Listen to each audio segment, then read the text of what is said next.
नमस्कार. मी डॉक्टर राजेश हराळ पाटील. जय हिंद, जय भारत. सध्या वाचत आहे बी ग कानिटकर लिखित नाझी भस्मासुराचा उदयास्त. मुळात हे पुस्तक आत्ताच का वाचावे वाटले. आपल्या सर्वांना माहीत आहे, सध्या जगाची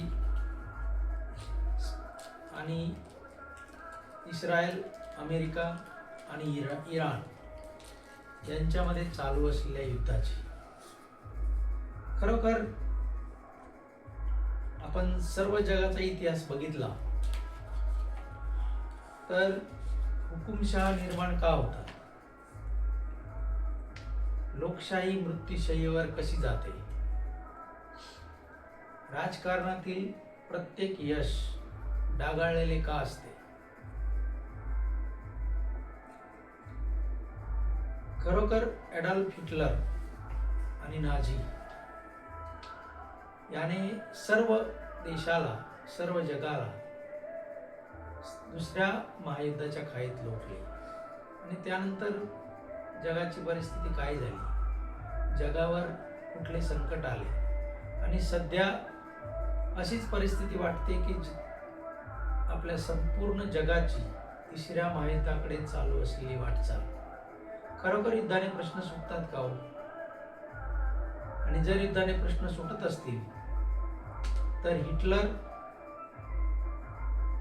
आणि त्याच्याकडे असलेला जर्मन राष्ट्रवाद आणि एका ज्यू धर्मीयाविरोधात असलेला असंतोष हे बरोबर होतं का?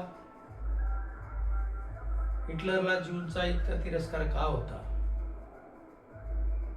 त्याने दुसऱ्या महायुद्धात का लोटलं? याची पाळंमुळं जर आपल्याला बघायची असतील तर पहिल्या महायुद्धात जर्मनीचा झालेला मानहानिकारक पराभव आणि दुसऱ्या महायुद्धात ॲडॉल्फ हिटलरने जे केलं ते बरोबर होतं का? अमेरिकेनं निष्पाप नागरिकावर हिरोशिमा आणि नागासाकीवर टाकलेले अणुबॉम्ब हे देखील बरोबर होते का? या आणि अनेक प्रश्नांची उत्तरं आपल्याला मिळतील नाझी भस्मासुराचा उदयास्त बी ग कानिटकर लिखित या पुस्तकात. आणि प्रत्येकानं वाचावी, प्रत्येकाच्या संग्रही असावी अशी ही कादंबरी. जय हिंद, जय भारत.